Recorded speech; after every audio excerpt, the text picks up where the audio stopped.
drop lower like that. That's good. That's perfect. Okay. Maybe even a drop. Okay. I'm someone who works in TV. You see me on Al Jazeera all the time, so. Okay, that's good. Good. It's got a contraction, but just like tighten it a little bit. So, ladies and gentlemen, thank you so much for coming out on a Sunday afternoon, especially on Mother's Day. So, obviously, I have to begin. These were going to be for Rabbi Goldman, but I decided instead to give them to my own wife, mother of 9 children, thank God.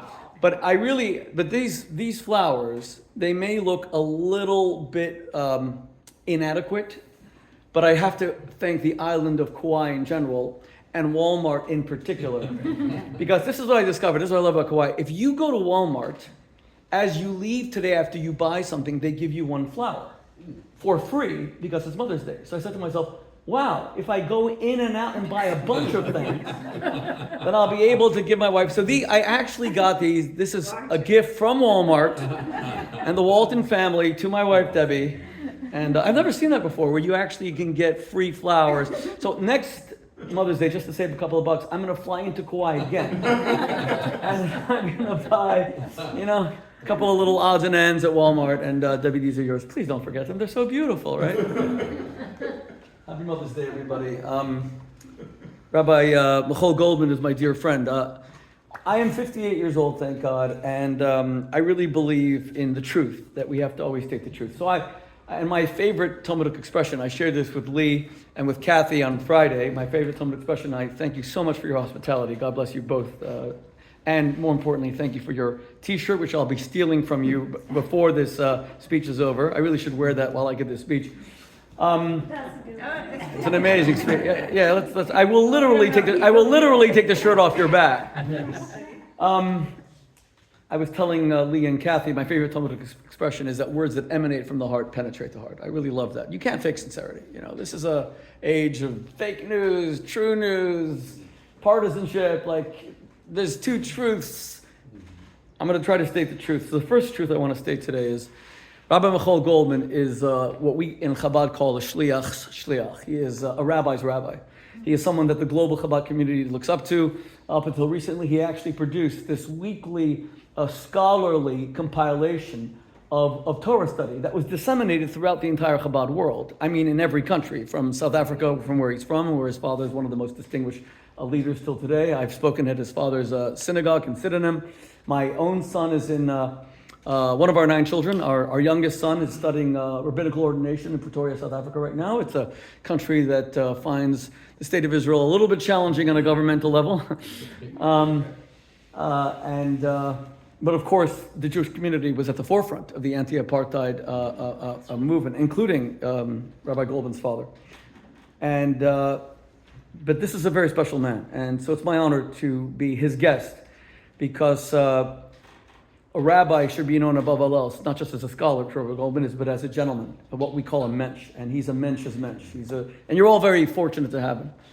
And I truly hope that everyone will get behind the Jewish Center of Kauai and Chabad of Kauai in terms of financial support, in terms of turning out for the events, in terms of getting behind Rabbi Goldman and his Rebbitzin and making sure that on this incredible island, where if you tunnel directly, you literally get to the land of Israel. That's how we're planning to visit we have a son who's in the IDF. He was redrafted. He's in a war zone right now, our eldest son, Mendy. God bless him. These are the true heroes.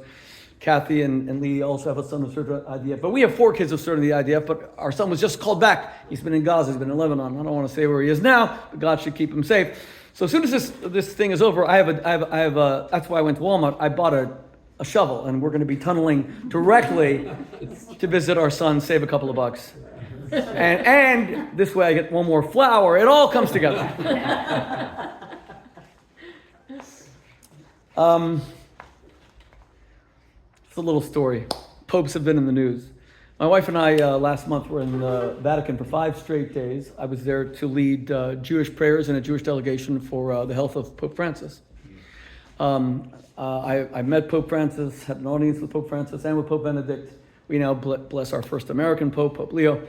But I wanted to really show the Jewish community's appreciation for Pope Francis, who's been extremely vocal. Allah Shalom, may he rest in peace. He's very vocal about anti-Semitism. On Israel, he had more of of a controversial attitude, but on condemnation of anti-Semitism. So my wife and I spent time with the global second in charge of the global Catholic Church, Cardinal Pietro Parolin, who was supposed to, they said he was going to be the Pope. I was waiting for the announcement, and it turned out to be an American Pope, which is a great blessing. But I do have to tell one story about the great Pope Francis, okay? So the story comes, he only visited the United States once, 2015. So the Pope arrives at JFK Airport. Everyone's there to greet him. But what was not known about Pope Francis is that he actually loved to drive. Did you know this? He loved to drive. He was from Buenos Aires. He was a Jesuit. He really believed in being very low-key. So they have this big, giant white limo for him, papal colors, and he says to the driver, "You out!" And the driver goes in the back, and the Pope starts zooming down I-95, down to Jersey Turnpike near where we live, but he doesn't know the American speed limit. He's doing like 200 miles an hour within a few minutes. A state trooper is right behind him, and zooms, they pull him over. And the state trooper, I'm going to put this guy in jail. It's freaking 200 miles an hour. Chutzpah. And these big limo, these arrogant rich people. So the state trooper knocks on the window, and the Pope lowers the window, Pope Francis, and he says to him, "You, give me your driver's license registration." Now the Pope used to keep his driver's license right inside his white cassock, of course, so he pulls out his identification, and he gives it to the state trooper, who turns the papal colors completely white. And he says, "Wait just a moment." He rushes back to his police car, and he says, "Give me the superintendent of all state New Jersey police." And they say, "He's busy." This is like we have an international, global situation here. Get him on the phone. So they said, "No, not even bigger. Give me the governor of New Jersey." So they put Governor Chris Christie on the phone. And he says, it's a Sunday afternoon.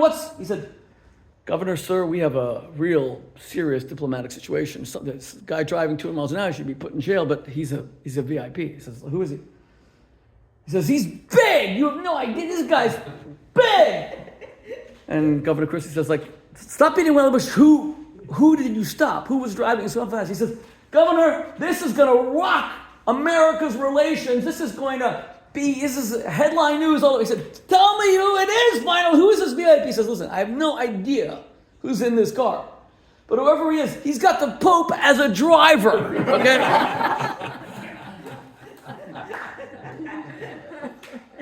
Okay. That's a true story. We were just in the Vatican. By the way, I was at all the prayers with the yarmulke for Pope Francis. They were very moving, actually. And I hope that Pope Leo, raised in Chicago, will become a great friend of Israel. I've always wondered, and this is one of we met with Archbishop Paul Gallagher. He's from Liverpool. He's the third in charge of the Global Catholic Church. He's the foreign minister. In the Vatican, Secretary of State does not connote foreign ministry. That's here in the United States. Secretary of State really is like the Prime Minister of the Catholic Church. That's Cardinal Pietro Parolin. But the foreign minister is Cardinal Gallagher. We were talking so much, and I said to him, I really just don't get our evangelical Christian brothers and sisters just acknowledge so forthrightly what the Bible says, which is that God gifted the land of Israel to the Jewish people eternally. It's just in black and white. It's one of the reasons why President Trump is so staunchly pro-Israel. It's not only the fact that he has an Orthodox Jewish daughter and Orthodox Jewish grandchildren who go to the school that I went to in Miami Beach, Florida, the Hebrew Academy of Greater Miami. It's largely because President Trump's base is evangelical, and the evangelical Christians believe that they are blessed through Israel, and they state forthrightly, as our new ambassador to Jerusalem, former Governor Mike Huckabee, whose show I used to appear on all the time when he was on TV, that the Jewish people have this biblical gift. Why doesn't the Catholic Church acknowledge it? And I'm going back to the Vatican. We're going to be working on that, God willing. How is it that the Jewish people have this question mark over their head always, as if we have no place where we belong? Who would have thought that we would need a security guard in Kauai, Hawaii? In Kauai. I mean, are the monk seals going to attack us? I mean, is it the tortoises? This is Hawaii. I just came from Australia. My wife was born in Sydney, raised in Sydney. My father-in-law is not feeling well. My father-in-law is a very righteous man, about to have his 82nd birthday. He built the second largest synagogue in all of Sydney, Australia, called the South End Synagogue. I was a student there from the age of 19 to 21. My wife's saying this, what you're saying before you, essentially a sample of masculine physical perfection. And she pursued me relentlessly, stalked me actually, and we got married. And I have to tell you, and by the way, the Mother's Day really is, it's the appetizer for the real day, which is Father's Day. It's like that's the main course. I treat Mother's Day as like pre-Father's Day, essentially. Because it's the dad, come on. So, when I was a student in Australia was famous for the chillest vibe, shrimp on the barbie, mate. This time, when I went to speak at Central Synagogue, the biggest shul in all of Australia, there were 6 security guards, and I'm the scholar in residence speaking that night to hundreds of people who are questioning me. And I said, I'm about to give a speech. If you really think I'm a threat, maybe you shouldn't have invited me. I was attacked 3 times publicly in Sydney, Australia. In the main speech I gave, 2 people were arrested, for those of you who saw it. Arrested in Sydney. Australia has become a sewer of anti-Semitism. On October 9th, they had hundreds of people chanting in the most famous building, the most famous architectural edifice in the Southern Hemisphere, the Sydney Opera House, chanting openly, "Gas the Jews! Gas the Jews!" And not one person was arrested. In Australia, let alone in Times Square, where I've been attacked and my life has been threatened constantly because I'm recognized as a defender of Israel.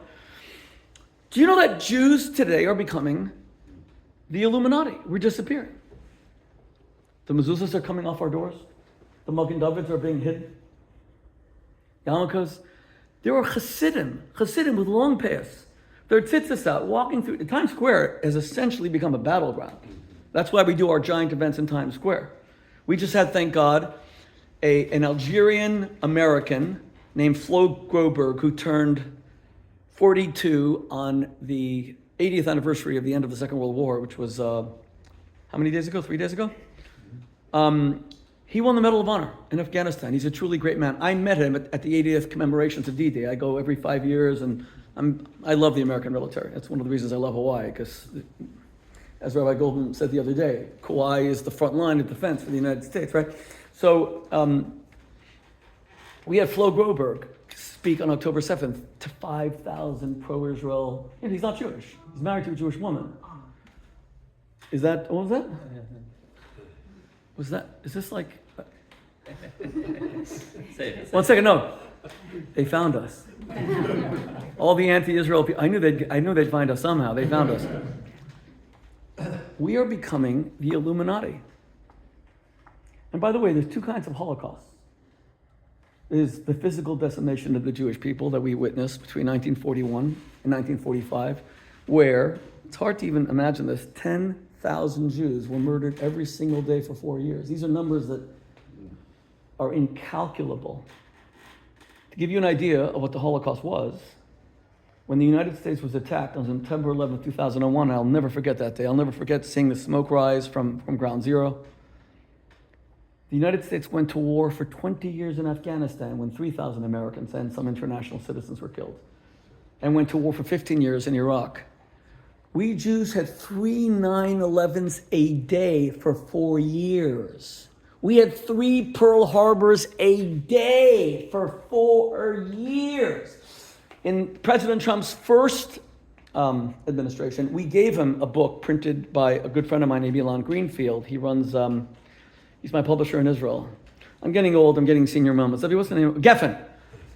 He produced a book, and we gave it to President Trump as a gift in Las Vegas. He spoke on a Shabbos. The book is this thick. You know what it is? It's one word. It's the word Jew in 9-point type, 9.5, 6 million times, and it's this thick. There was no other word in that book except the word Jew.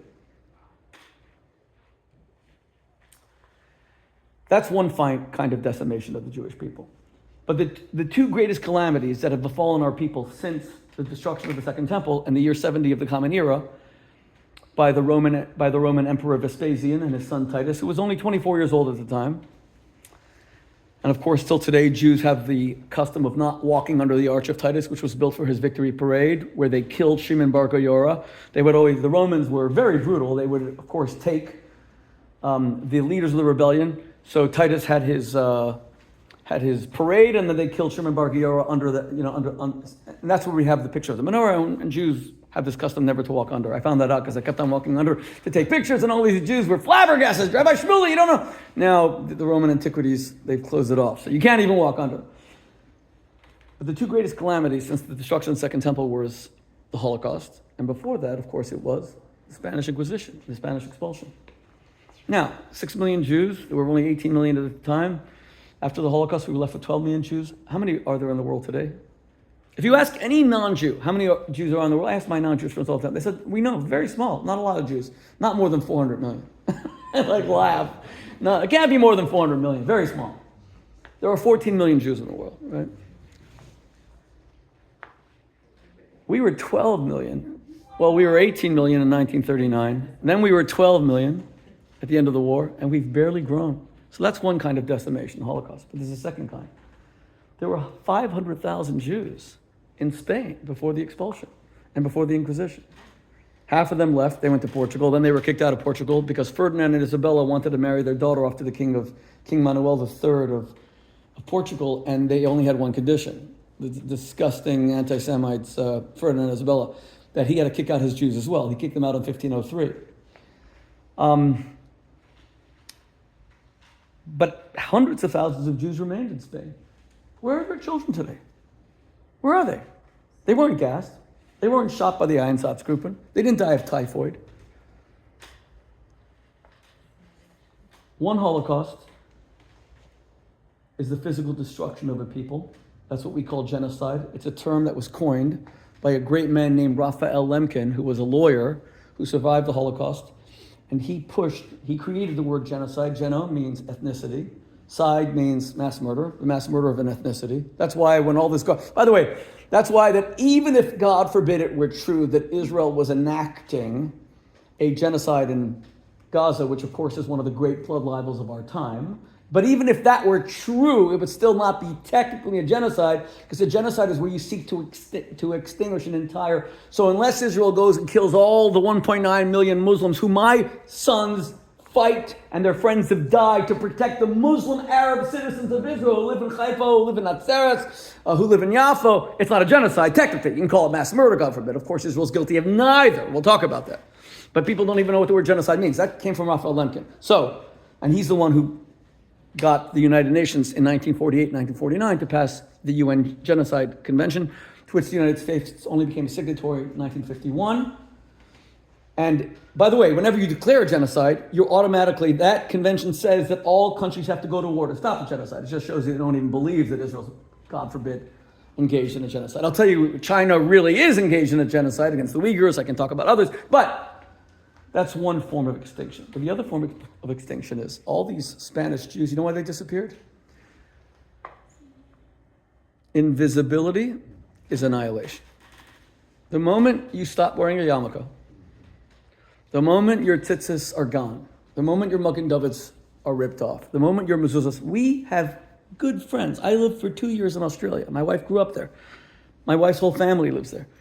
We have good friends, proud Jews, who visit Israel, who've now put their mezuzahs on the inside of their home in Sydney, Australia. And for those of you who follow me on social media, and if you don't, you have no idea what you're missing. You have to see what was happening to me in Sydney and how I was being attacked. Everywhere I went. Sydney, Australia. And now Kauai, Hawaii. We have a security guard packing heat in Kauai, Hawaii to protect the Jews. That is not normal, my friends. And that's what I want to address today. It's Mother's Day.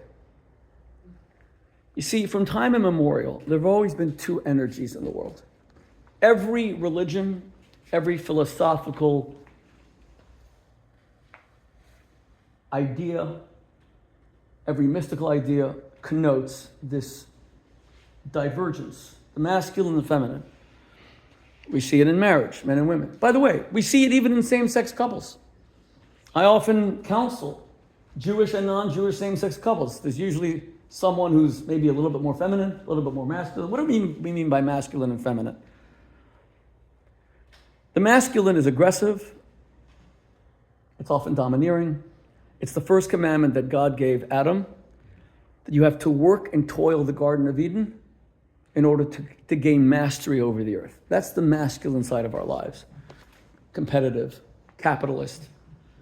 But if you don't have Shabbos, if you go through 6 days of the week, and if it's not balanced by the feminine, raw masculinity that is not balanced by the feminine is actually grotesque. It's pornographic, it's disgusting. Like all this pornography you see on... I love when people say to me, oh, women also love pornography. I don't know. From my own experiences, based on speaking to friends, of course. That was a joke, by the way. From my own experience... See, what is pornography? Pornography essentially is the abuse of the feminine for just to indulge nothing but the male libido. There's nothing loving, there's nothing soft, there's nothing nurturing. And there's actually nothing interesting about it. It's actually quite boring. I debated Larry Flint. This is the craziest story. You know, me, Roseanne Barr, and Larry Flint had a debate in front of 3,000 people. I think there's video of it. You could certainly hear the whole audio online as soon as this is over. And I'm debating Larry Flint, who I became friendly with. Biggest pornographer in the world. He married his nurse, and I was very impressed. He married his nurse. She was his age. And he was very devoted, didn't cheat on her, and he wrote about that. And so I tried to meet him, and then I challenged him to a public debate. First it was on Fox News, and then we did it live. And I said, you know what, Larry? The biggest argument against pornography is that it's just so boring. He started to laugh. He said, boring? He said, Rabbi, that's why I'm a billionaire and you're not. There's nothing boring about it. I make billions of dollars off porn. I said, really? If porn is not boring, then explain one thing to me, Larry. This is the time he had Hustler magazine, how many models do you pay to be your playmate of the month or whatever it is, whatever they call it in that particular magazine? He said, what do you mean, one a month, 12? I said, wait a second. A smart businessman will pay one woman and just reprint the pictures 12 different times, right? Why would you? He said, then no one would buy it. I said, but why? He said, because they want to see something new. I said, oh! So it is boring. So overexposure of the human body. So pornography can only exist in vast quantity, which is why if you click one link, you get 30,000 other links. Or again, so my friends tell me, I've never had this experience myself. Raw masculinity that is not tempered by the feminine is ugly. And it's dangerous. And the world is going through a profoundly masculine time. It's scary. You know, Islam used to have a much stronger feminine component that was academic, scholarly, embracing. We Jews benefited from it. When we were kicked out of Spain in 1492, Portugal 1503, you know where we went? We went to our Muslim brothers and sisters. They took us in.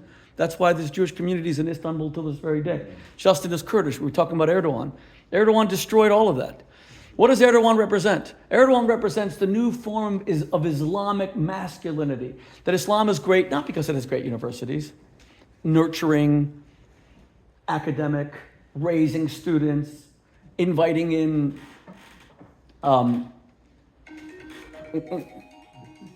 Erdogan follows me everywhere I go, by the way, and I am scared of him, by the way. Erdogan is all about, you're not going to humiliate Islam. Competitive. That's what Hamas is. You're not going to humiliate.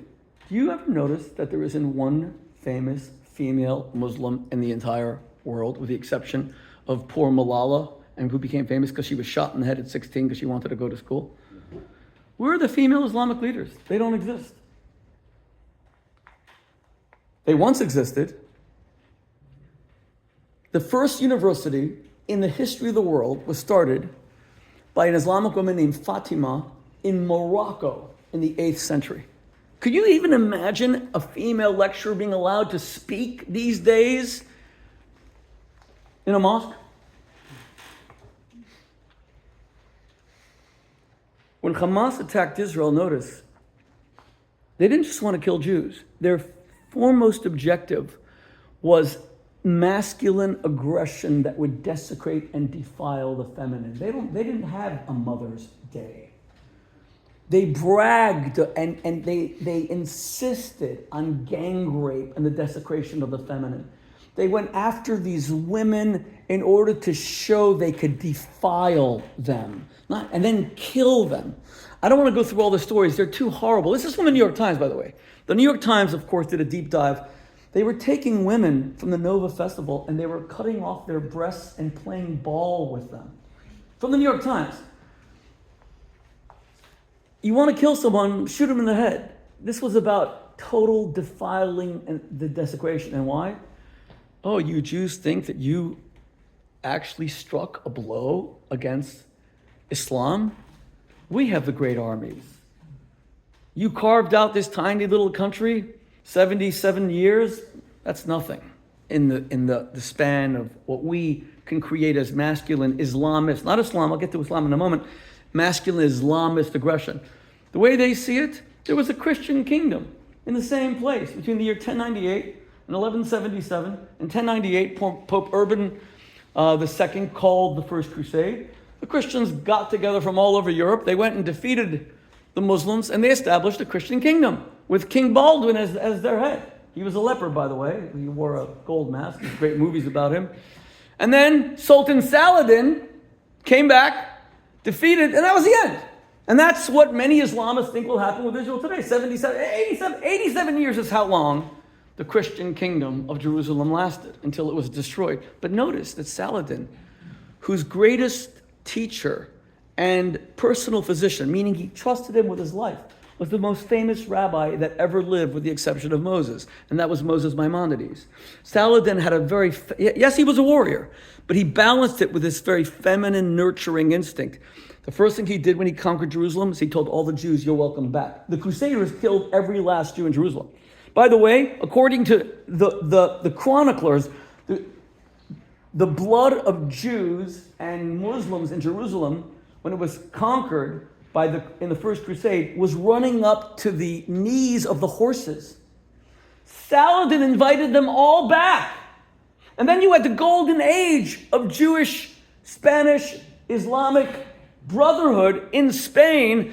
You have to remember, we only know who Plato is today, and Socrates, and Sophocles, and all the great Greek thinkers because of the Muslims. The Christians in the Middle Ages, the Dark Ages, they burned all their books. These were pagan philosophers. They were all destroyed. It was the Muslims who translated them from Greek into Arabic, and later Arabic, by the time Christianity catches up in the Renaissance, back into Latin and then into English, etc. Islam once cultivated this more feminine, nurturing energy. There's a masculine and feminine within each and every one of us. There are times when I'm very competitive. If someone's in the same field as me and they sell more books, like in relationships, I wrote Kosher Sex, I wrote Kosher Jesus, there's part of you might get a little bit jealous. Part of me that might be a little bit insecure. Then there's a part of me that is actually happy for other people in the same field, that wants to see them prosper, that will facilitate their growth. We feel that masculine, feminine tension, and there has to be that balance. That's why Shabbat is so important that it be observed. It's so important. You know, my wife and I were driving here. I was on the phone with my very dear friend, Nissim Luke. Nissim Luke, unfortunately, has the distinction of having a child who's the most famous victim of October 7th. His daughter is Sheni Luke. She was the first victim whose pictures appeared on October 7th. You will remember famously that she's the beautiful German-Israeli woman who was put on the back of a pickup truck with 11 monsters beating her body. Her hair was all matted. Her parents still thought she was alive. Israel thought she was alive for weeks. You saw the picture. I knew she wasn't alive. I saw the picture the second Chabad ended. And last year, on my mother's yard site, I lost my mother 2 years ago, we dedicated a Torah. Robert Kennedy Jr. was the main speaker. We dedicated a Torah to Shani Luke. We have a beautiful Torah with her dancing, because she loved to dance. She was a tattoo artist. And her mother is an Orthodox Jewish convert from Germany. And I interviewed her mother with Robert Kennedy in front of thousands of people. And I said, she's an incredible woman. I said, do you regret your decision? Her name is Ricarda. I said, Ricky, do you regret? You could have lived in Germany, one of the richest country in Europe. Now you have a dead daughter because you can't do it. And she said, you should watch it. We all had tears in our eyes. She said, the Jewish people are my people. Israel is my home. And then I said, and then I asked her, how do you feel? The IDF had announced 3 days before the Torah that they killed half of those guys. Now they're all dead, thank God. At that time, half of those thugs in the back of the... And she had no vengeance in her heart. I said, how do you feel the IDF telling you they've killed some of those terrorists? And by the way, there were like 10 guys. Half of them weren't even Hamas terrorists. They were hangers-on who ran from Gaza into... You know that happened, right? There were 1,800 Hamas fighters on October 7th. The rest were just hangers-on who ran in. A lot of them bragging. You remember that famous phone call? Dad, I'm here. I just killed 10 Jews. That wasn't a Hamas terrorist. Remember he used the grandmother's phone, put it on her Facebook thing? Those were just guys living in Gaza. And Ricky says, Shmuley, I don't care what happens to them. I focus on my daughter. Well, I care. I hate them. I'm so happy that Israel eliminated them. Do not rejoice when your enemy falls. And I don't believe in rejoicing when these people die. But I do believe it gives me a sense of justice and satisfaction that these people cannot slaughter, murder, and rape other women. But the world is comprised of the masculine and the feminine. So Nissim, look, he's not the most Orthodox Jew in the world, but he doesn't drive on Shabbat. And he said to me, why? It's because he comes to New York a lot. He's about to speak for my father. My father's 5th yahrzeit falls out this year, May 28th, and he's a speaker in Times Square, God willing. And he doesn't drive on Shabbat. And he says to me, Shmuel, I'll tell you why. They live on a beautiful little moshav, he said, because then there's no Shabbat. There's no time for family. There's no time for community. When we drive on Shabbat, when we put on the TV on Shabbat, when we get distracted by all the noise of the world on Shabbat, there's no feminine to balance the masculine. And that's when relationships fall apart. My fear for my Muslim brothers and sisters is that there's no feminine energy that is balancing Islam today. The feminine has been completely silenced. Many Muslims want to have it back, but they're afraid. You know how many Muslims have stopped me on this trip? You can see it again on my Instagram, and they want to talk to me. They all watch me, and they all stop me. They stop me in Australia. Some attack me, but some are the ones here, the Muslims here, the Arabs that I met here in Kauai, were very respectful, but they won't show their face because they're afraid they'll be killed by their own community speaking to Rabbi Shmuley. It's really sad. They all want to see a different form of Islam, but they can't speak up because the masculine guys will kill them. Why do you think you see when these... So I go to Oxford University. I was the rabbi there for 11 years. 6 weeks ago, my wife and I'm debating Cenk Uyghur, for those of you who know him. So Cenk Cenk is an Israel hater. But you know, the interesting thing about Cenk Uyghur, who has tens of millions of followers, is that he actually calls his podcast, which is one of the biggest in the world, Young Turks. Do you know who the Young Turks were? There were 4 major genocides in the 20th century. The first was the Armenians, between 1.8 to 2.8 million killed by the Ottoman Turks and by Enver Pasha, the Young Turk. Then the Holocaust, biggest genocide in the history of the world, 6 million killed in 4 years. Then there was Cambodia, 1.8 million killed from 1975 to 1978. Then there was the Rwandan genocide, where I'm very involved. I've taken my family to Rwanda probably 10 times. I'm very close to President Paul Kagame. He gave me the great honor of, I was the keynote speaker at the 20th anniversary of the commemoration of the Rwandan genocide at Amahoro National Stadium in Kigali.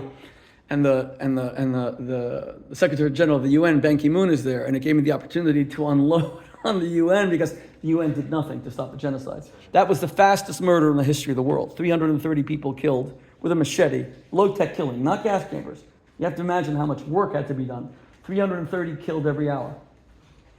The fastest mass murder before that was the murder of my wife's families, Slovakian, Hungarian, and Romanian Jews, 550,000 killed between April and July of 1944. That's when Auschwitz really was. When we speak about Auschwitz, 1 million Jews killed, they were almost all in 1944, Romania, Hungary, and Slovakia. And my wife's great uncle, Solly Wiesner, to whom I dedicated a book, was murdered there. He was 23 years old. He's actually in the rolls of those murdered.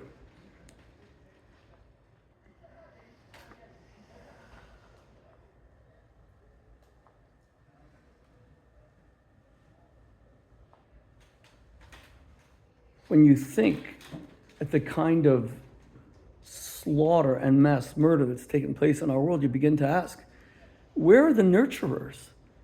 in this world today that is so angry and so militant and so divisive that we can't even talk to each other.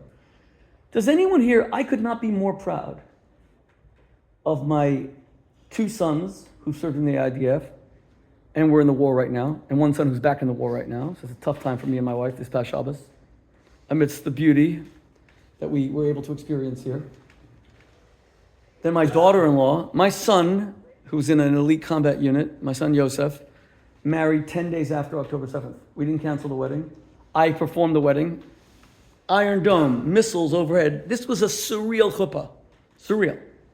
Everyone said cancel. I said Hamas does not dictate whether Jewish. The real answer to October 7th is more Jewish babies, more Israeli babies. We're not a proselytizing faith because we don't believe that people are not good enough the way they're born. We don't believe that Christians aren't going to heaven. We don't believe that Muslims aren't going. We believe that anyone who leads a righteous life is going to heaven. We're not a proselytizing faith. So we rely mostly on our birth rate. So we didn't cancel the wedding. My daughter-in-law, Dahlia, is a social worker in the IDF. Now she's finished her IDF service. The week of her wedding, she did not spend time with the tailor fixing her dress or the makeup artist. She arranged 70 funerals. 70 funerals for IDF soldiers. But with all of that, Hale, no, but I have to tell you, you said at the beginning that Rabbi Shmuley may be controversial and that you don't agree with everything I may say, correct? So I just want you to know. So I want you to know, Michal, that but I wanted to say publicly, as a rejoinder, because he's right, that this is a democracy, the United States of America, and I completely respect Rabbi Michal's right to be wrong. Look at the first time. Super large, yeah. So with all of that, 3 kids in the IDF, a daughter-in-law in the IDF, and they're my greatest heroes. People always say to me, "Oh, Shmuley, you're so brave." Really, I'm brave behind, my iPhone or the speeches. My sons are my heroes. My daughter-in-law is my hero. Your son is a hero. But do you really think that this is what the Jews really want to be doing with their time? King David was the greatest Jewish warrior of all time. He's not remembered as a warrior, though. He's remembered as a guy who had a harp and a lyre and sang a new song to the Lord. Pope Leo said in his first homily that he wants his whole papacy dedicated to, quote, singing a new song to the Lord. That's straight from King David. We don't want to be warriors. The IDF is a reluctant army. We have no glory in military victories. Let me just prove it. Do you remember how Anwar Sadat was killed in 1981 after making peace with Israel? He took a giant piece of Israel. I'd love to see the pyramids. I just think it's a one-way trip for me with a yarmulke, so I'm probably not going to see them anytime soon. But does everyone remember how Anwar Sadat? I was a teenager. I remember it like it was yesterday. He was at a military parade celebrating his victory over Israel 8 years earlier in the 1973 Yom Kippur War, his victory. Of course, Ariel Sharon had encircled the entire Egyptian Third Army, and then Henry Kissinger, who I have to say he just died at 100. We don't speak evil, bad of the dead, but he really was a traitor to his people, and he was a Holocaust survivor. I don't know what he was thinking with all that stuff about Israel, but that's for another lecture. Anwar Sadat was killed at a military victory parade. And then when the American troops marched into Baghdad, you remember Saddam Hussein's arms? They were literally modeled on his arms, those giant arms. Let me ask you one question. Israel had a great victory in 1948, 1956, 1967, one of the greatest military, most electrifying in the history of the world. 1973, ultimately. Here's the question. Who here has visited Israel? Okay, the rest of you got to go. Much prettier than Kauai. This place is a dump.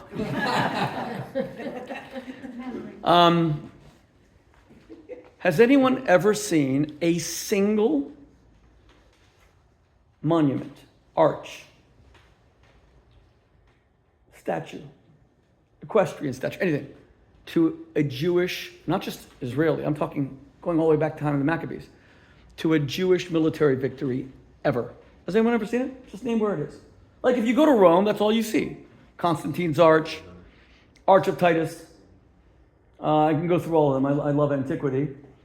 The Greeks, the whole Iliad is about Odysseus and the destruction of Troy and the giant wooden horse. Do you realize that we never celebrate military victories? Hanukkah is the most public of all Jewish holidays. The Rebbe made it such. That's why you see the menorah like that. Hanukkah, we don't even celebrate the military victory. We celebrate the fact that the Jews, having defeated the Assyrian Greeks, were able to be religious again and light the menorah.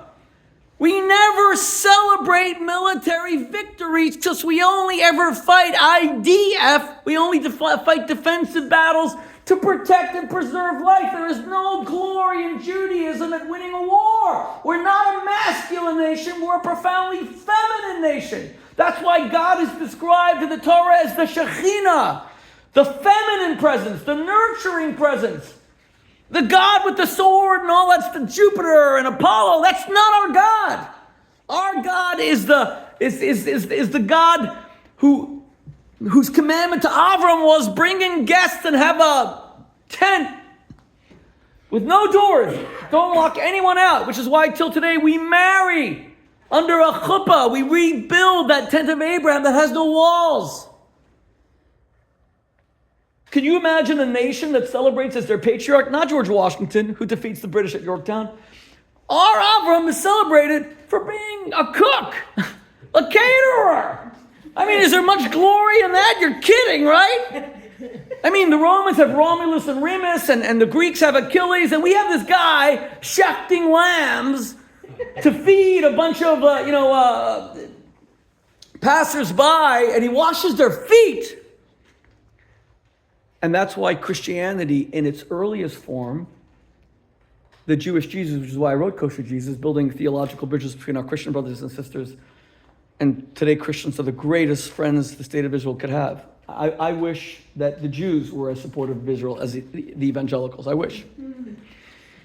But Christianity started in a very feminine way. And Jesus was not a warrior. And Jesus, the beautiful Sermon on the Mount, and I show in my book, Kosher Jesus, Jesus was a Pharisaic rabbi. He didn't know what Christianity was. Jesus kept Shabbat. There's only one time in the New Testament that his followers break Shabbat. He justifies it saying that they were being pursued by the Romans who were going to kill them.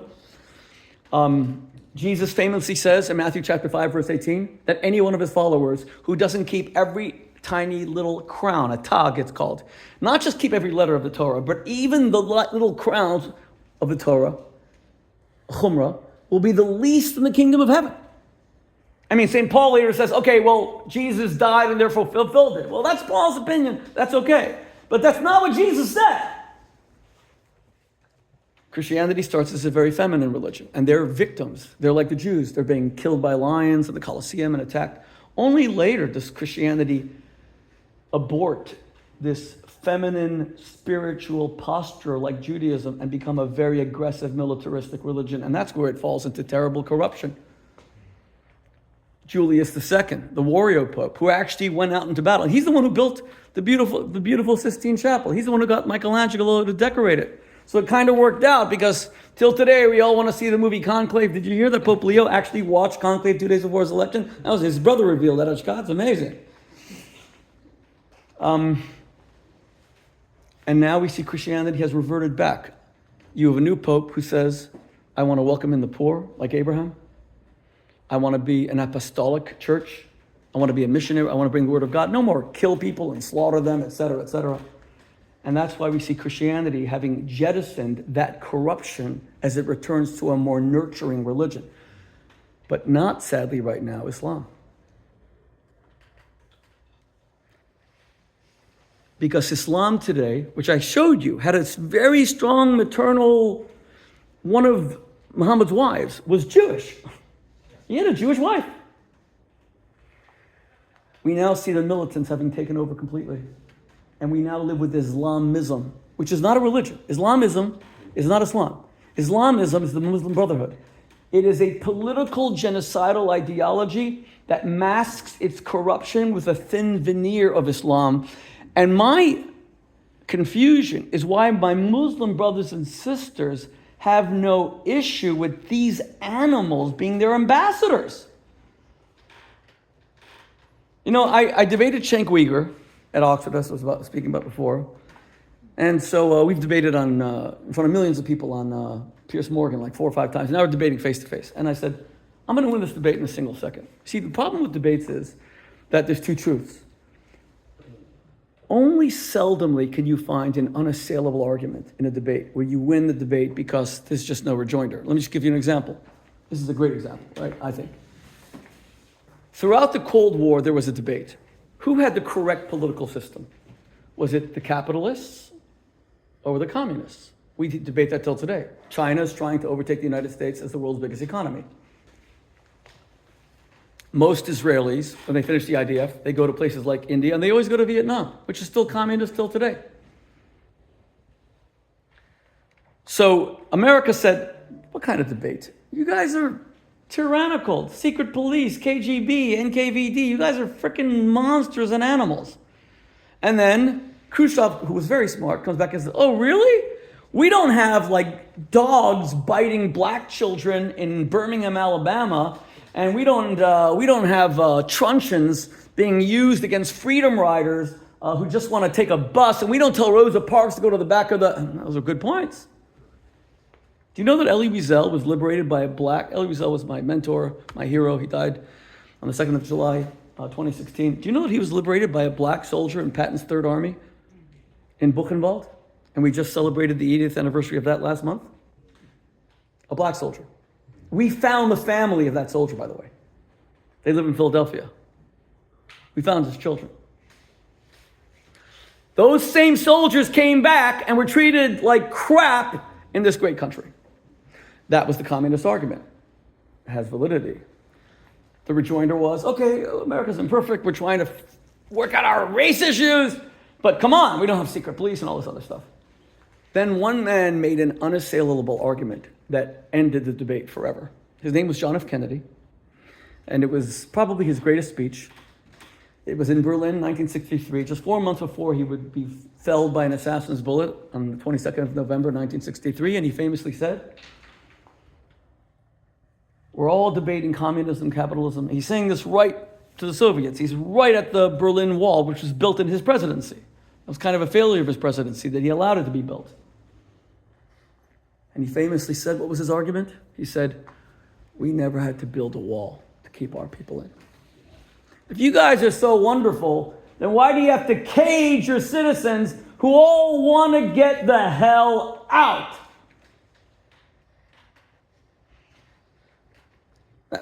Game over. End of the debate. The Berlin Wall was proof positive that communism sucks.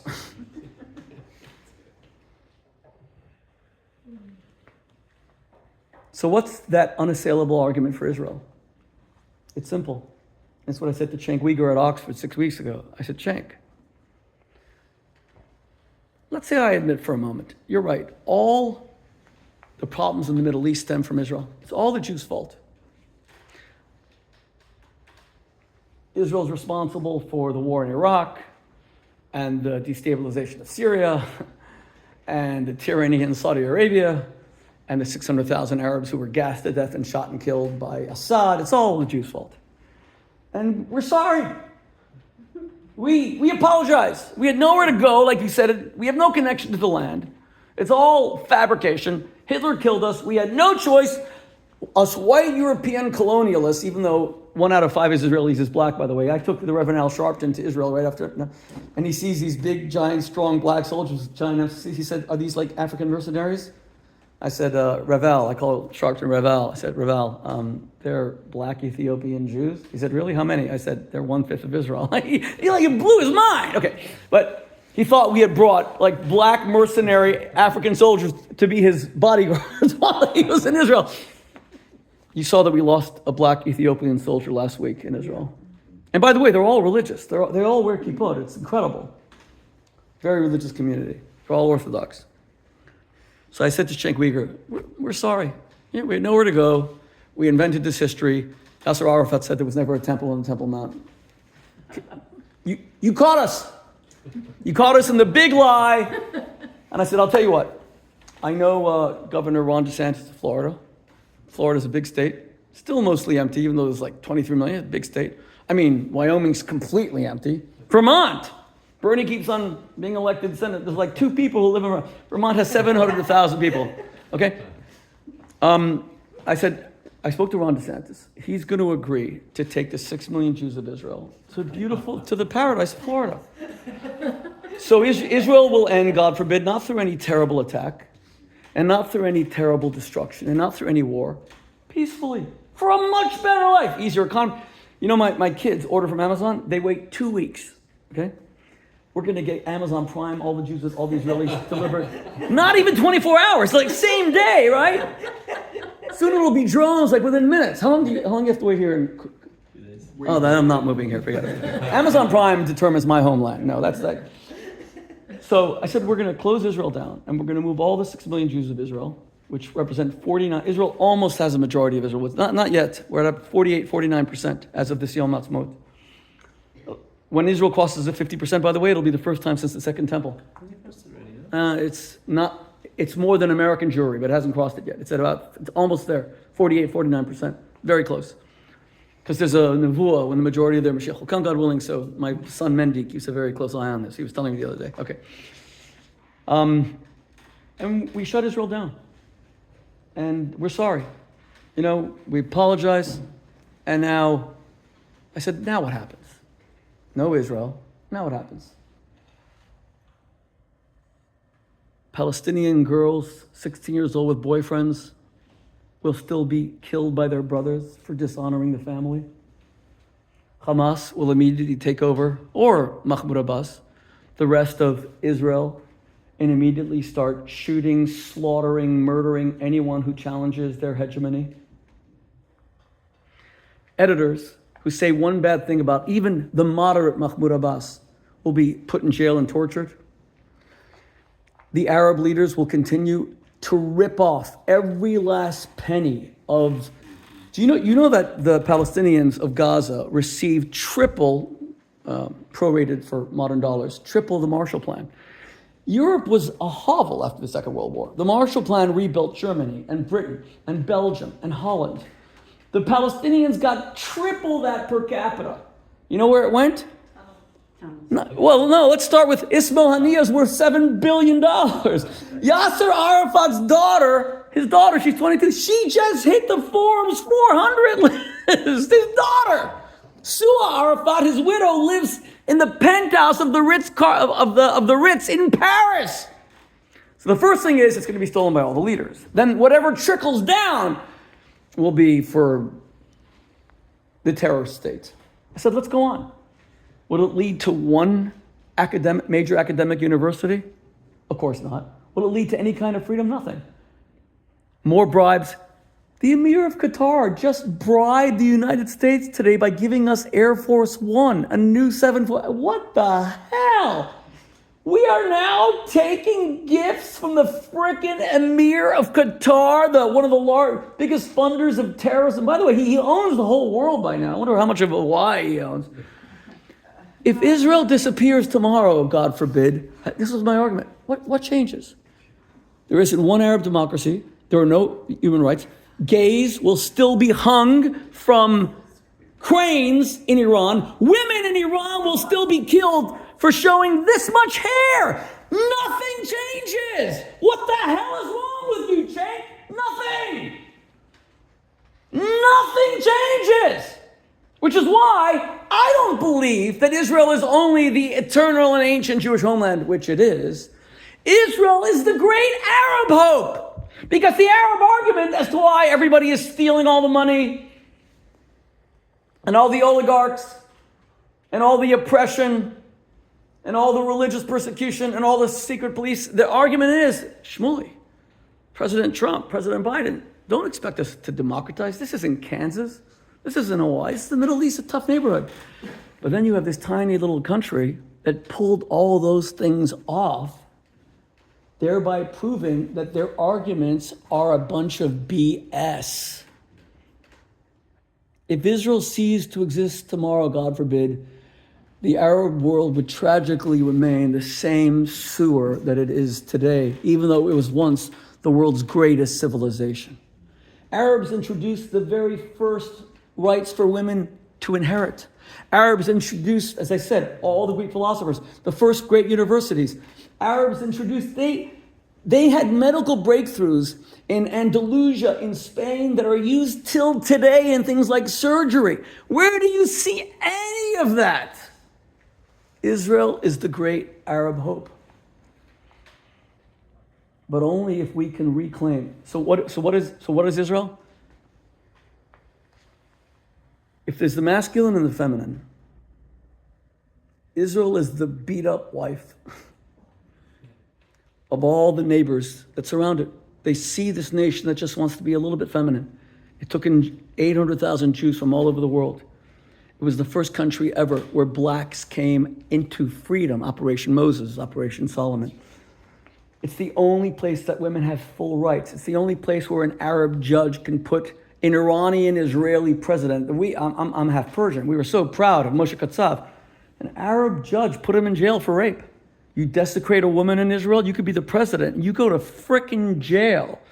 In Gaza, you become a hero forever if you rape a woman. But if you're the president of Israel, and it was never even fully proven, he went to jail. Israel is the beat-up woman, the beat-up wife, the battered wife in the Middle East.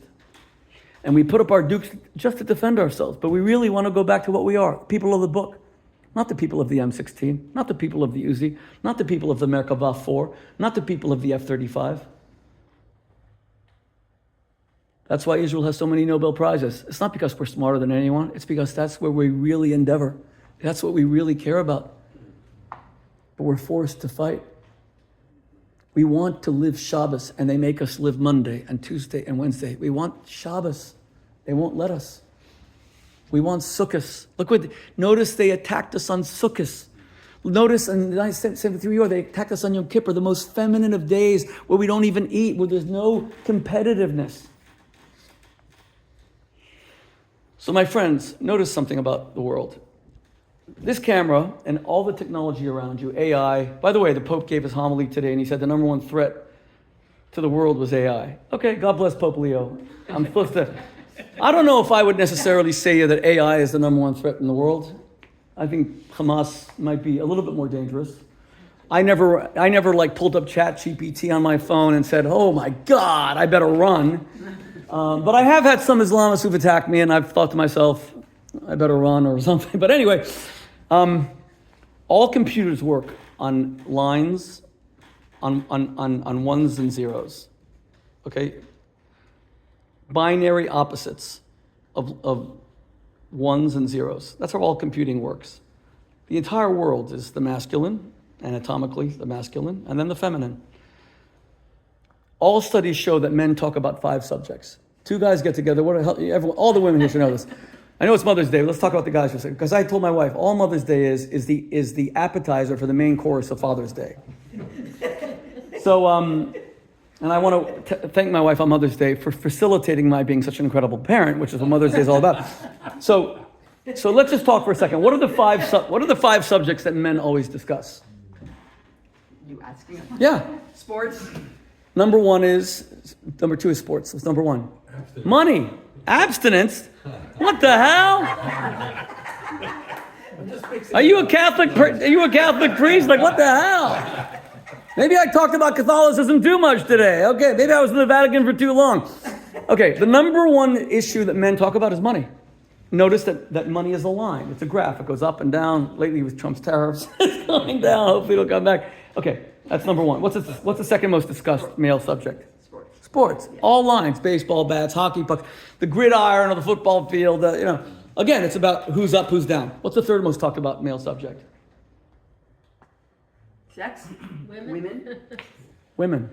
But, women are a circle, I said before. No, they're not to men. To a man, they're 36, 24, 36. There are dimensions and it's amazing that men can actually mathematicize women. And women are dumb enough to buy that in terms of standards of beauty. That's for another lecture. What's the 4th most talked about male subject? I'm showing you that they're all very linear, right? 4th most politics. Oh. Politics is all linear, right? Who's up, who's down, polls. And the 5th, who said cars? Cars. Do you believe that? The 5th is cars. And by the way, you know what's very interesting? There was a story today, poor Elon Musk. I happen to like Elon Musk. When he was accused of anti-Semitism, he actually asked me to be the guy to interview him on his X Space. You could listen to it.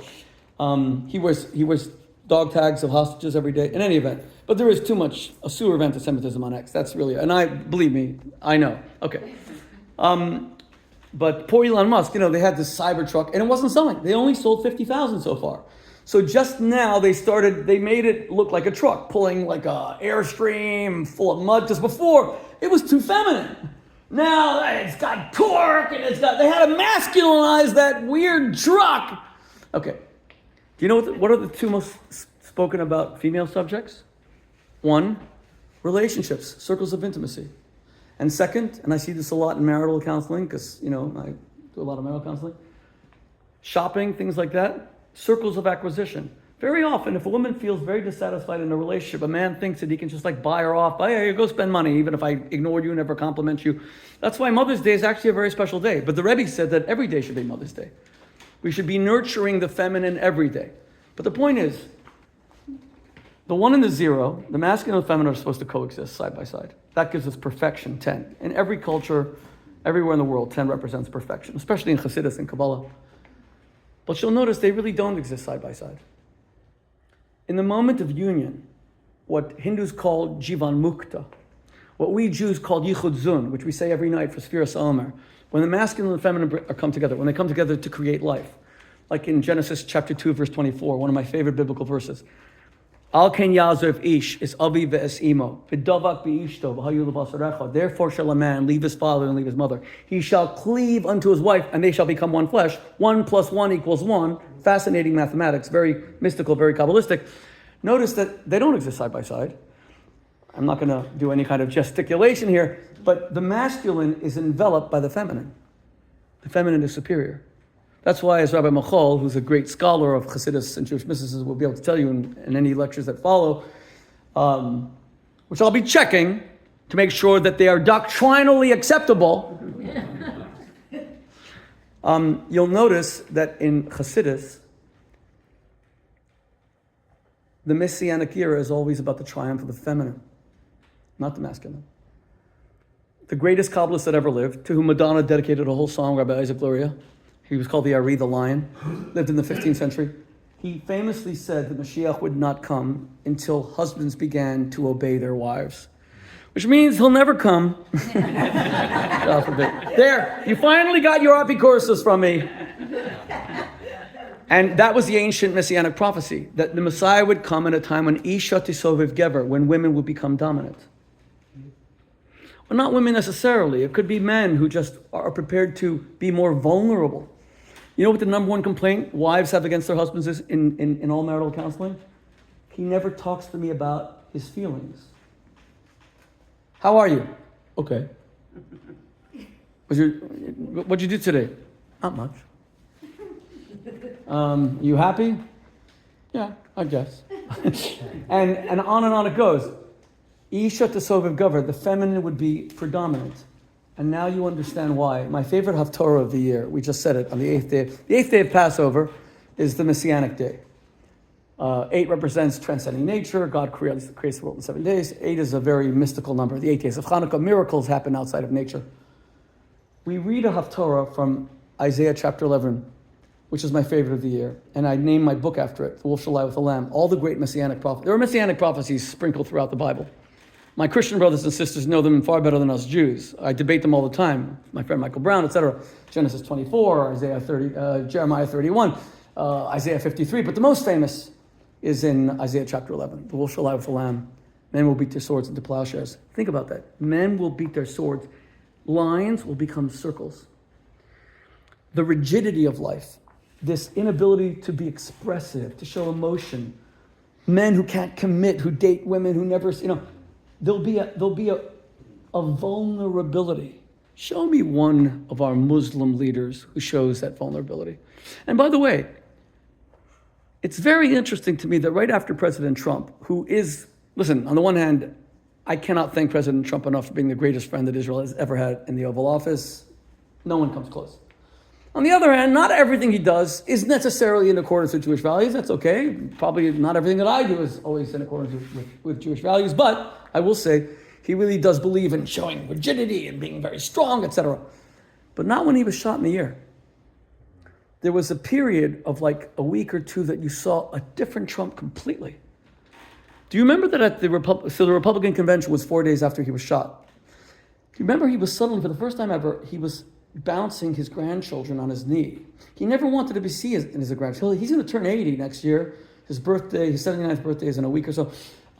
I doubt they're even going to, he doesn't want to be seen as a grandfather. But this was different. There was a vulnerability to him.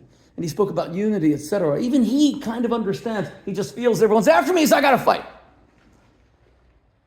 My friends, October 7th was all about the desecration of the feminine. Israel is the feminine. It embraces the masculine because it's forced to, but we really want to beat our swords into plowshares. That's why the Lubavitcher Rebbe and me and Hale were discussing this the other night. The Rebbe showed both sides. The Rebbe was profoundly feminine, meaning the Rebbe raised students. The Rebbe spread love. The Rebbe said to bring Mashiach one good deed. That's a profoundly nurturing message. But he also said that Israel should never give up an inch of land. Not an inch, not a granule, not a... In the 1973 war, the Rebbe castigated Israel publicly. Why did you stop Ariel Sharon from conquering Cairo? You were 101 kilometers. That's like a 2-hour drive. And that would have sent a signal to our Muslim brothers and sisters that you will forever lose militarily. Learn to frickin' negotiate. Stop with all these threats of blood and murder and killing. And then the Rebbe said the same thing about Damascus. He said that Israel should conquer Damascus. Israel was 37 kilometers from Damascus. Only when militarism, only when the sword is beaten to a plowshare, only when militarism is completely destroyed can the feminine finally triumph. I'll give you an example.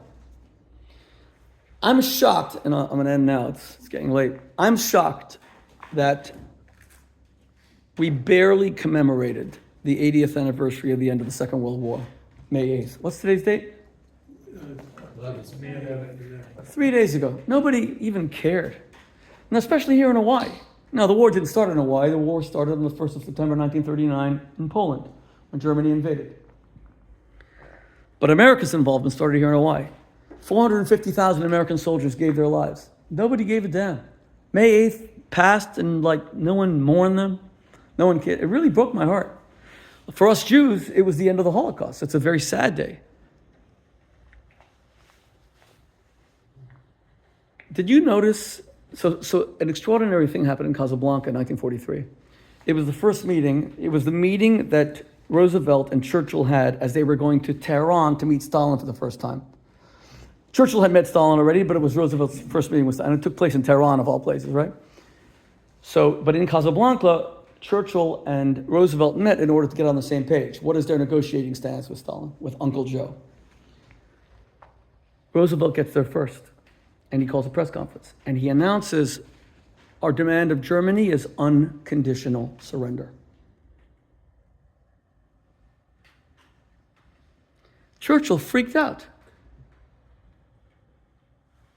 Churchill arrives and says, first of all, you got to consult your allies. Secondly, he says, that's the craziest thing ever. If you demand unconditional surrender of an enemy, then they will fight to the last man. You have to give them some out. But Roosevelt was a genius. Roosevelt understood, why was there a Second World War? There was a Second World War because in the First World War, the Germans surrendered on November 11th, which today is Veterans Day, and then there was the myth of the stab in the back. They really shouldn't have surrendered. The military was intact, they could have won.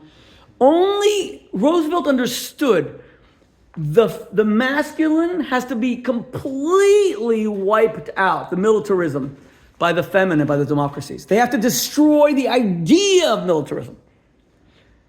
Even Churchill didn't get it. And sure enough, that's what happened. Many more people died. The war dragged out until the 8th of November, 1945. Hitler blew his brains out 80 years ago, April 30th. Third Reich continued for another 8 days under Admiral Karl Donitz. But that was the end of Nazism. My close friend Ron Dermer, who's Israel's Strategic Affairs Minister, he met with President Trump on Thursday. So he told me an incredible story. President Biden, God bless him, came to Israel 4 days after October 7th. That was a great sign of friendship with the Jewish people. And while many of us have our issues with President Biden, and I do, I will never forget that he did, for the most part, arm Israel through a difficult year when a lot of people in his party who are turning against Israel pressured him not to. And I give him credit for that. But he flew to Israel, and that was a beautiful sign of... So Ron Dermer is sitting with Bibi Netanyahu and President Biden and a bunch of other people. By the way, Bob Woodward later told this story. I don't know how he got it. I was not the source in his recent book. So Biden says to Bibi, why are you calling for the complete destruction of Hamas? You can't destroy Hamas. And then Bibi says to Biden, but why not? Why would you think that, Mr. President? So Antony Blinken, the Secretary of State, third Jewish Secretary of State, we had Kissinger, we had Madeleine Albright, who denied her Jewishness until it was outed by the Washington Post, and then Tony Blinken, both of whose parents are Jewish. And his stepfather was a world-famous Holocaust survivor named Samuel Pisar. Tony Blinken says, what do you mean, Ron? The president's right. You can't destroy an idea. Hamas is an idea. Islamism is an idea. The Muslim Brotherhood is an idea. And then Ron Dermer, being very smart, says to President Biden and Antony Blinken, he says, you can't destroy an idea, but you can destroy the ability of an idea to organize. There are plenty of Nazis in the world, but they can't get organized. There will be Hamas people. But because Roosevelt insisted on the total and complete destruction, that sword was beat into a plowshare. The masculine was completely decimated by the democracies, by the free peoples of the world. So the Germans concluded that was the end of German militarism. Do you understand that German was the Teutonic Knights? Militarism was everything to them for 1,000 years, and then in one war, goodbye. It was obliterated. And that's why Israel has to destroy Hamas to the last fighter, to the last man. We're in a terrible quandary right now. We have probably 24 living hostages. And we don't know what to do because we Jews value life so much, and Hamas knows that. By the way, this is public, so I'm not revealing anything. Ron Dermer has been Bibi's right-hand man for 20 years before he became prime minister. And he told me they only ever had 2 disagreements, but one of them was when Bibi released 1,000 hostages for Gilad Shalit. God forbid, yes. Thank you. That was a test. You passed, Michal. That was to see if you were listening. 1,000 terrorists, among which was Yahya Sinwar, of course, right? My friends, do I want my son in war right now? No. If Bibi, who I've known for 36 years, I started hosting Bibi at Oxford when he was still single, before he married Sarah. I've been close to him for 36 years. I love him. If he came to me today and said, Shmuley, should I continue the war in Gaza? I would say, of course not, Prime Minister. And you know why? Because my sons are fighting it. I don't want them at war. That's why you don't always ask the parents of soldiers.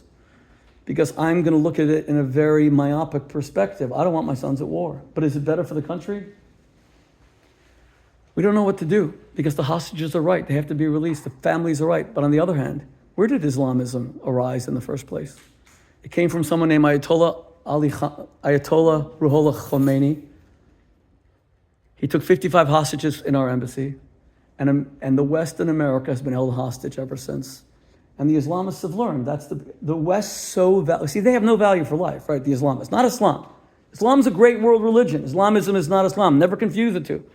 They have contempt for life. They kill their own people. Assad killed 600,000 Arabs and nobody gave a frickin' damn. I, as a Jew, raised $100,000 to do a full page ad of the New York Times to stop the crematoria that Assad built where he was burning 35,000 bodies. The Jews spoke out against the murder of the Arabs in Syria, not any Islamic nations. Nobody gave a damn. But what do? We have all these hostages. And we're being held hostage. But that's what started the whole thing in the first place, where America allowed Khomeini and Iran to take over the world. And look what's happening today. So I'm not going to give an opinion on that because I have no right to. I don't have a child who's in Gaza, God forbid. If I did, I would be on a hunger strike outside Netanyahu's door to get them released. But I know one thing. Israel has got to destroy Hamas completely and utterly so that the idea of militarism. And let me finally say, There's a role for the masculine, there's a role for the feminine. But the feminine will ultimately triumph. Isn't that what we tell men who womanize, etc., that, yeah, you think that that's life. No, it's not.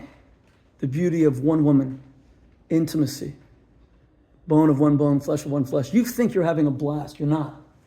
You don't know what love is. Even great sex, you don't know what it is until you know how to forego all of the inhibitions that we have when we get physically naked, but we're not emotionally naked. The world needs to embrace the feminine. By the way, that's why all of you should come to shul on Shabbat. You have to celebrate Shabbos. You have to drive less on Shabbos, watch less TV on Shabbos. You have to nurture the feminine within you. You need to give your marriages a chance to heal.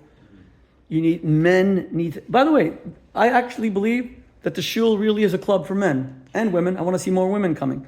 That's a good thing. A lot of people decry it, saying, L'chaim, it's a great thing for men to come together not as competitors, but as worshipers, as people of faith. So, we'll end with a prayer. God willing, may God protect the greatest Jews of modern times, the soldiers of the IDF, who are the hero of all heroes, the fighter of all fighters, the champion of all champions. I am in awe of the IDF. I have shivers down my spine even saying it right now. Seeing my sons, I begged my son, he thought I was crazy. When my son Yosef got married in the middle of the war, again, he's an elite fighter, I begged him to wear his army uniform at his wedding. He said, Tata, you lost the plot. And he wore a kapata. He wore a Chabad family. He wore what Rabbi Michal wears. But he thought I was crazy. And I mentioned to him at Pesach, I said, I really still wish. He said, Tati, you're still crazy. Okay. And I wanted my daughter-in-law to wear her green IDF uniform instead of a white dress. The IDF, oh my God, the first Jewish army in 2,000 years. Oh. And what do they fight for? For life. Everyone told me when I arrived for my son's wedding right after October 7th, it was impossible to even get to Israel. We got to Israel, had the wedding. Everyone said to me, be careful, the real danger is going to come from Israel's 1.9 million Muslim citizens. They're going to rise up to never happened. Because Israel's Arabs understand, they'll complain. IDF was protected. These stupid missiles, they go in their towns. It kills them. Many Muslims died on October 7th. By the way, we went to Alumim, where they took the Thai workers who were Buddhist, and they decapitated them with hoes. They were growing pumpkins and lettuce. And I was there 4 days afterward.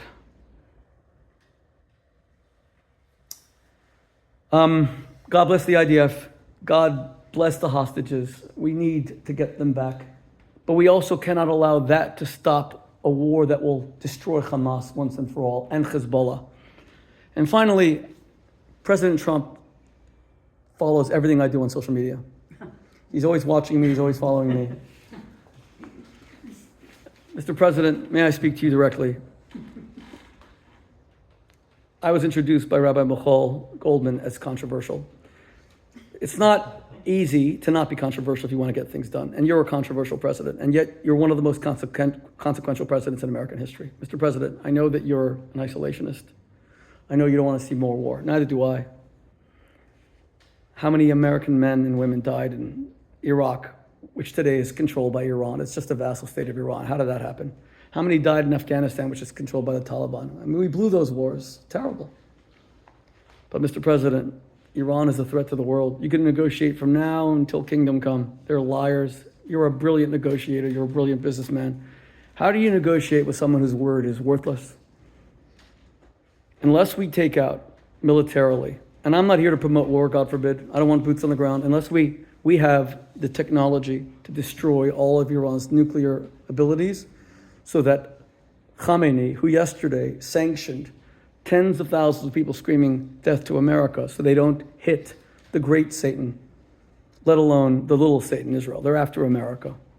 Iran, Iran, Iran, Iran, Iran. It's all Iran. And I'm ashamed to say it because my family lived in Iran for 2,500 years, since the destruction of the first temple. So I conclude with just a little story, my friends. And thank you very much for your patience today. Tiny little story, and we're done. It's only going to take about 2 hours. It's about my childhood. Because I talked about Israel, I'd like to talk about myself for about 2 hours now. Because it's my favorite subject. That's the only reason. Let me just conclude by telling you this little story. It's a true story. The Rebbe sent me to, Rabbi Michal mentioned that I was the Rebbe's emissary at Oxford. So it was a Sunday afternoon, it was like 5 o'clock in the afternoon. I was in my office at Carfax, which is the ancient Oxford City Center. And the student calls me and he says to me, you're the rabbi? Yes, I'm the rabbi. I said, I'm at Oxford. There's really no such thing as Oxford University. It's really 35 different colleges, which have this overarching intercollegiate thing called, but really it's 35 colleges. One of the most prestigious is Magdalen, Mary Magdalene, but they call it Magdalen.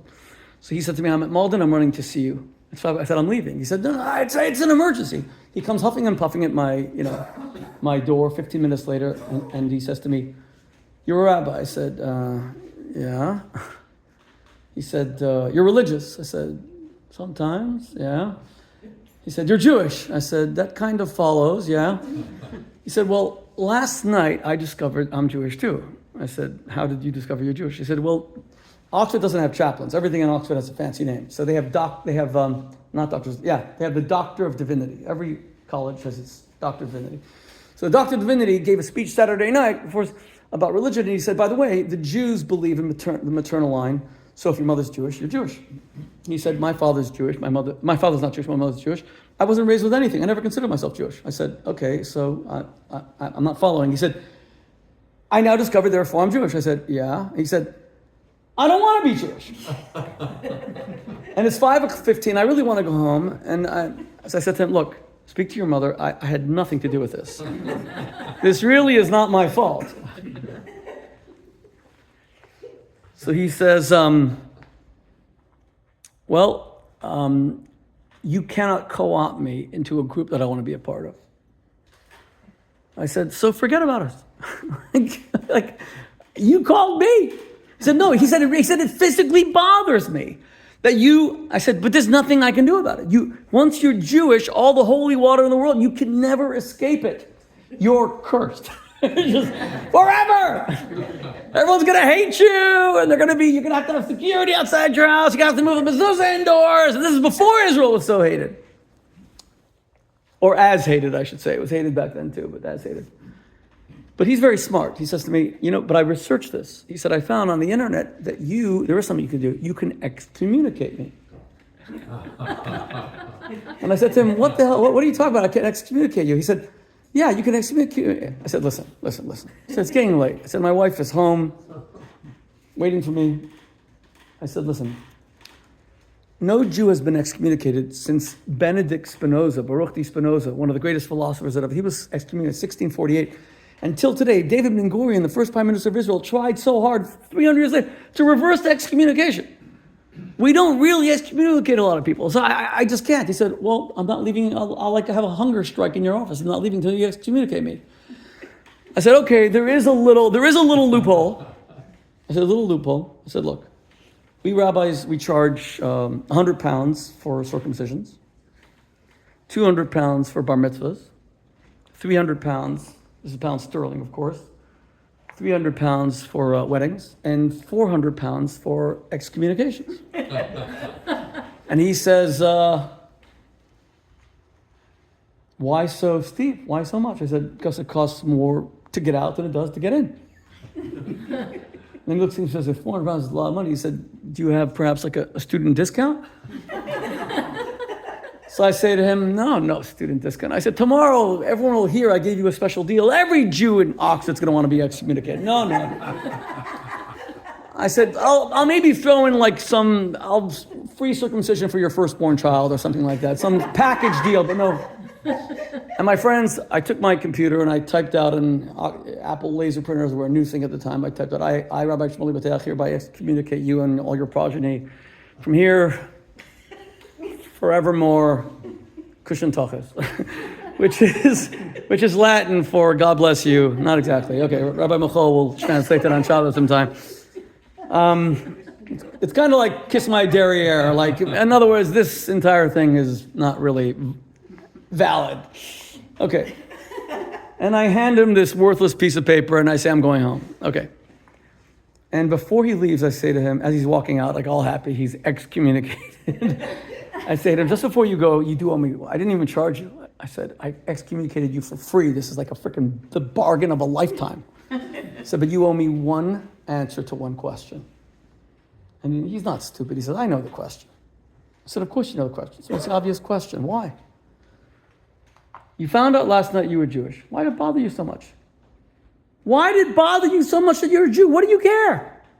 Why did you ruin my Sunday by having to run breathless to be excommunicated? And then he looked back at me and said to me, you're a silly, foolish man, Rabbi. He said, that question, the answer is self-evident. It's obvious. Why don't I want to be Jewish? He said, I'm a historian. I study history here at Oxford. And I've always studied how the Romans ruled, how the Aztecs built, how the Greeks philosophized, and how the Jews died, and died, and died. And you're asking me why I don't want to be part of a nation that is always massacred, that is always hated, and always dies. And I had a premonition, honestly, that I would never see this student again, and I never did. Interestingly, I met his mother. She was a literary agent, and I write books. There was a book party that I went to, and I met his mother, and she told me the story she heard from, but I never, maybe I'll see him someday, but I never met him again. And I had a premonition I'd never see him. So I had to say something from the heart that would stay with him. And I looked at him and I said to him, you're right. You are right. You're a historian. I also love history. I've also read. The Romans ruled. The Aztecs, the Incas, they built. The Greeks, they philosophized. And the Jews died. And yet, when you wanted to meet a Jew today, all you had to do was pick up the damn phone. If you want to meet an Inca, you can't. No one on the other line. You want to call the Aztecs, you're not even going to get the answering machine. You want to call ancient Roman Empire, dissolve, goodbye. But for a Jew, you picked up the damn phone because they're all gone and we are still here. I have no fear for the future of our people. We'll always be around. I just don't want any more casualties, my friends. I don't want to see any more dead IDF soldiers, God forbid. I don't want to see Lee and Kathy's son in danger, God forbid. I don't want to see our sons in danger. Your son, congratulations, is about to get his law degree. Those are two incredible things, right? The masculine and the feminine. That he puts on the olive green uniform, he goes out to fight to protect life, but then he's back to what we Jews do best, which is to study and to preserve law. And by the way, without divulging anything personal, there are probably more than one person in this room who are Jews by choice. I want you to know the two groups of people that I respect most in my community worldwide are A, IDF soldiers, who are the hero of all heroes, and B, Jews by choice, people who are actually crazy enough to want to be part of this incredible nation, the most influential of all time, but the most hated and the most persecuted, but the most invincible, the most indefatigable, and the most eternal. Thank you very much.